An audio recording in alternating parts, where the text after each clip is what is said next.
Okay, so basically, I'm gonna move all these little things because we're gonna set those up after.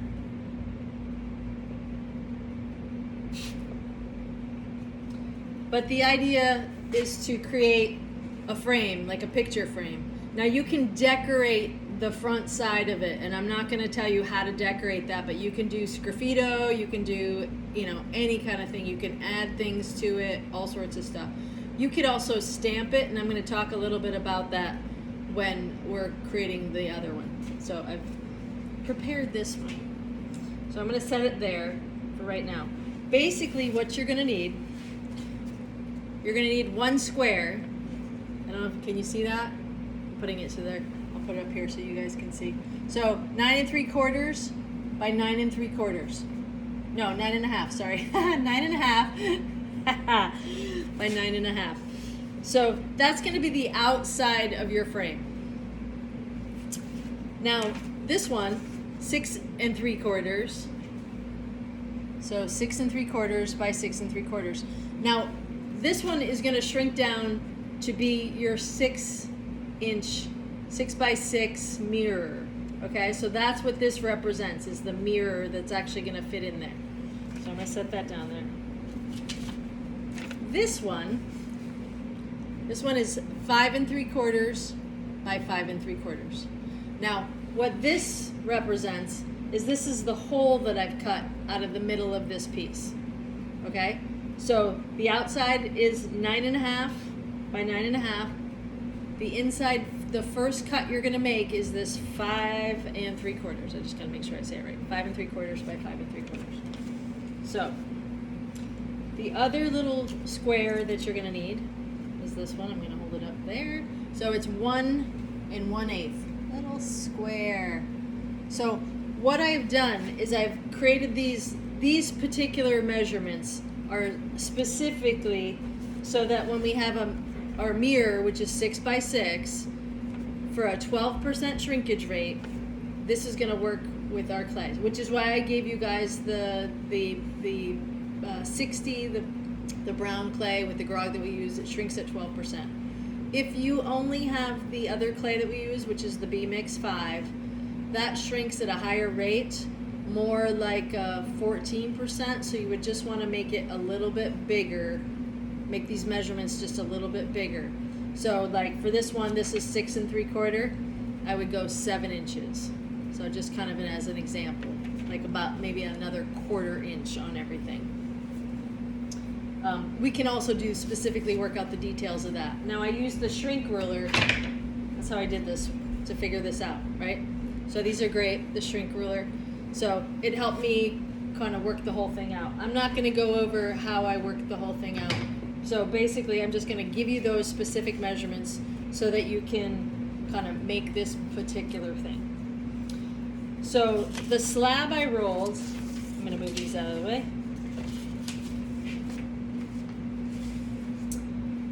So I have this slab here. So I rolled this earlier and I let it sit out a little bit so it stiffened up a little. So I'm going to stick it right here in front of me. Can you guys see me on the Zoom? You can, right? Okay. So what you're going to do is, if you're going to stamp it, right, you want to stamp it now. So you just want to kind of lay out where you think this is going to go. A lot of times I'll just take my finger and kind of do this light tracing, and I might take a stamp and do like a field stamp all over this thing, and that just kind of makes it kind of interesting. You can do it so that some are hanging off of where you're going to do it, so it won't matter where you cut. If you try to line it up too much, like I'm going to do 2 stars here and 1 moon and then 2 stars here, that's when it gets a little confusing and it may not work out exactly the way you pre-planned it. But the reason we want to stamp before is because once we cut it, like that's the size that we want, right? So if we cut it and then stamp it, we're squishing all of that out. So we're changing that size just by stamping it. So I'm not going to stamp it. I'm going to take this big square, I'm going to lay it down there, and I'm just going to use my needle tool, and I'm just going to outline it. And remember when I cut, when I'm using the needle tool, I kind of cut at a low angle, like not perpendicular to drag it through. I cut at a low angle.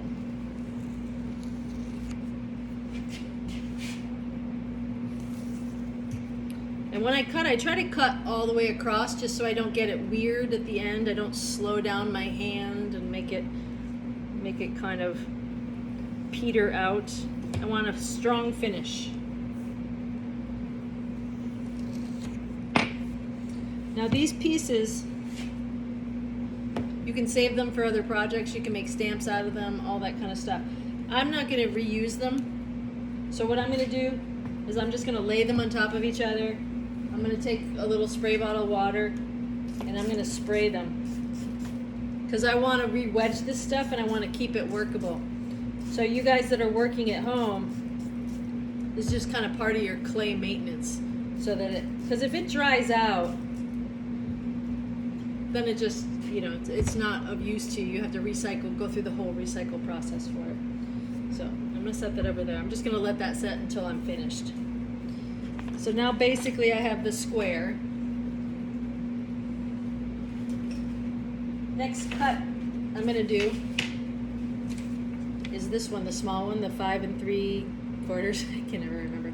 5 3/4 by 5 3/4. I'm going to cut that. Now, you want it to be in the middle. Kind of important. Well, actually, maybe you don't want it to be in the middle. Maybe you want to, you know, try something creative. But if you want it to be in the middle, first thing I'm going to do is I'm going to try and line up these corners. I'm going to eyeball it first. And then because I know this is a square, I'm going to go one end of my ruler to the other end of my ruler. And what I want to do is I want to run through these little corners. So this, I don't know if you guys can see that from where you are, but I'm not on my corners. I need to slide this little square a little bit in this direction. Let's see if I did that.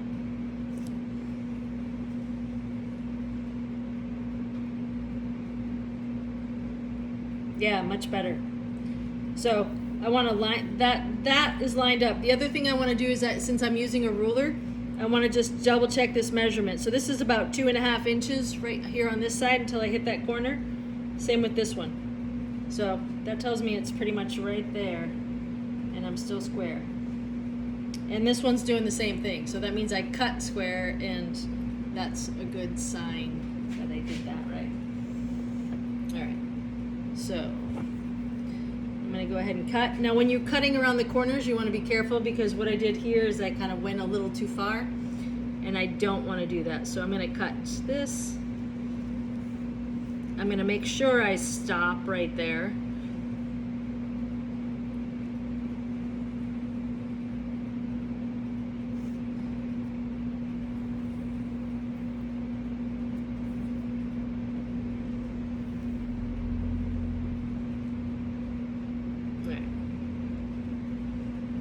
Peel that out of there.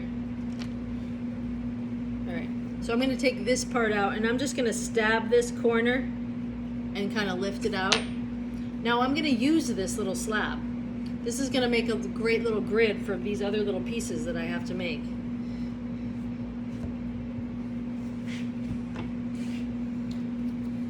So, I'm going to take my ruler. Now, I figured out earlier that this ruler, which is really very handy, is about 1 1/8 inch.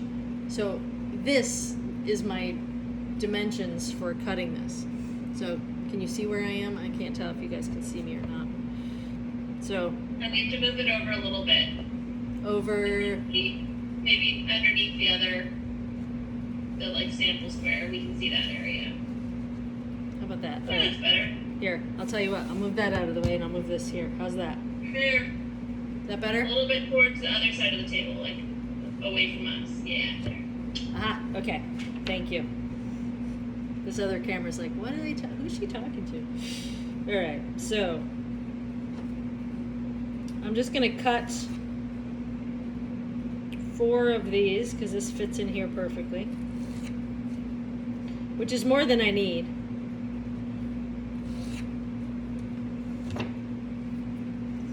And then I cut Again, cutting low, because did I tell you why I cut low? You don't get the burrs when you cut. If you cut straight, like perpendicular like this, you get a whole bunch of burrs that show up. But if you just angle it a little lower, then you don't get the burrs. And it's a little bit easier to clean it up. So I left these ones longer because I'm gonna use 2 of these are gonna be a little bit longer. So basically, set those all aside. Since this is the area that you can both see, I'm gonna continue to work in this little area. So I'm just gonna move those out.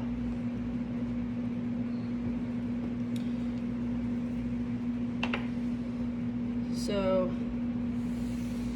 I'm gonna pull that one back in here. And I'm gonna decide which one wants to be the front, which one wants to be the back. So the other thing I'm gonna do is I'm gonna clean up this edge. So where I did cut, you know how it leaves that little sharp edge? These little mud tool sponges are great for cleaning up those little edges. I'm gonna do it now. And I'm doing it now while it's pressed against the table flat, because once it's not pressed against the table, once it's on, like flipped over and it's on these little basically bump ups, it's a really hard time to clean it up, just because it's gonna mangle it a little bit. So I'll push in at the corners just a little bit. Clean that all up. This is gonna be the front since I'm just declaring it.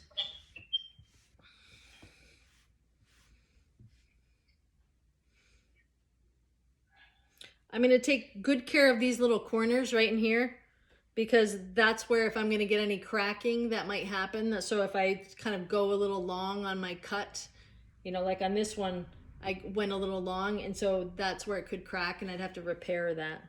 So I'm gonna just try to make sure that that's real cleaned up in those areas. I'm gonna flip this over and again, do the same thing right along this edge. And you've probably seen me do other hand building demos, but I always like to clean these up, these edges up, before I assemble anything. It just makes cleanup so much easier and so much neater. And I swear, people that don't like hand building or have a hard time hand building, it's partly because of all that wiping and cleaning, and you know, they want it to be perfect. But so this just kind of helps it stay really nice and clean and crisp, so that it's not all mangly and overworked. So, and this sponge, this is really very barely damp, just enough. I don't have a lot of water. I don't want to be adding a lot of water to my hand building projects. All right, so this is going to be the back. So I'm not going to do it right now, but I have all these other little squares, so I'm just going to do the same thing. I'm going to clean all of that stuff up. Actually, wait, before I do that, this one, this square right here, this one's the reason it's important is because this is the measurement for the mirror. So when this whole thing shrinks, that mirror, that 6-inch mirror, wants to fit inside. So I'm going to lay this down. I can do the same trick with the measurement, you know, I'm not going to do it now, but you know what I mean. Like I can measure that through so that it's even. For right now, I'm just going to set it where it's even. Okay. And I'm going to take all of these, which I've cleaned up, and I'm going to arrange them around. I want one on each corner. And you can cut these to fit, you know, there's nothing that says that they need to be exactly 1 1/8 inch. You could make it a little smaller, so you got a little more leeway in there if you want. The important thing is that when the whole thing shrinks, that your mirror is gonna fit in there. So you wanna make sure you trust it. So you're gonna slip and score all of these into place. If you haven't seen, this is my texture brush. You guys have seen this one?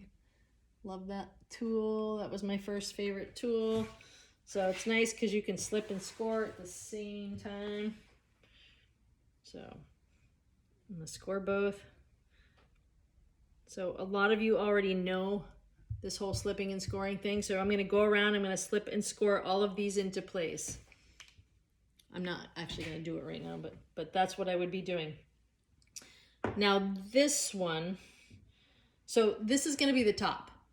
And you can decide that depending on your design or whatever, you know, just make sure you know what's going to be your top and what's your back. And if you're going to flip this over and work on the other side, make sure you know, like, don't write words on it or stamp out words and then make it hang from the other side. So, or, you know, or you could do that and learn. But this little piece, I would clean it all up. I'm not going to do it right now, but I'm going to cut a little bevel.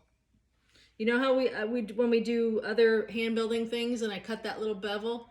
I'm going to cut this one under, right? So I'm using the straight edge. That straight edge is really helpful.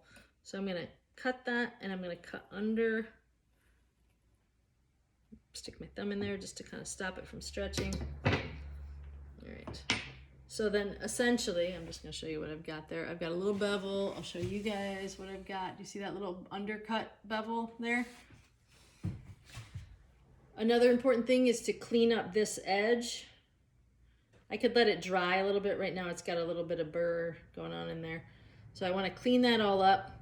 This edge I wanted to be rounded because that's where it could chip. Essentially, what this little edge is for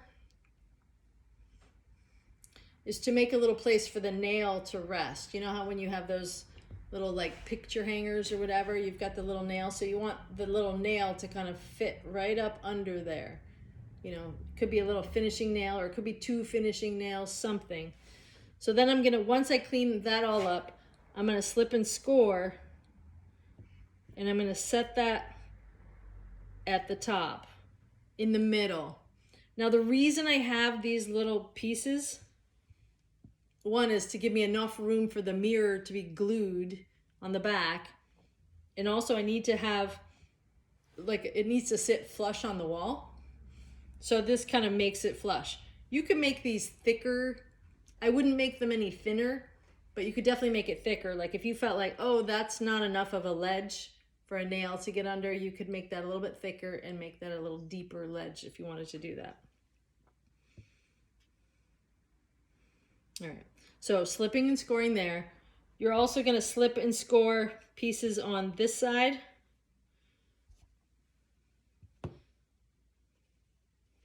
And also on this side. I've got to fit that. That doesn't quite fit in there, but I'm going to fit that in there. So I want that mirror to fit in there pretty snugly. So just whenever you make a little adjustment, just make sure you give yourself a little more room because you can still glue the mirror in. It doesn't have to fit up close to the edge here. You know, so just if you're going to change anything, give yourself a little more leeway in there for that. So once you've got everything slipped and scored into place, you're going to let it set up for a little bit. So depending on what your decorating technique is, say you're going to do this graffito or you're going to, I don't know, carve something or add something, you want it to be a little stiffer because if you don't, like I'll flip this over. No, I won't. I'm going to flip that one over. If you don't, it's going to sag. And also in the firing, that's why you have all those little stilts because you're going to glaze the other side. So you're going to flip this over. It's going to fire in the kiln and it wants to be level and even. And that's going to help it. So if your sides, if these sides don't have support in the kiln and you just put one on either side, say you built something up. I don't know if you guys can see. Say you built up 2 levels of that. And depends on the temperature that you're firing to.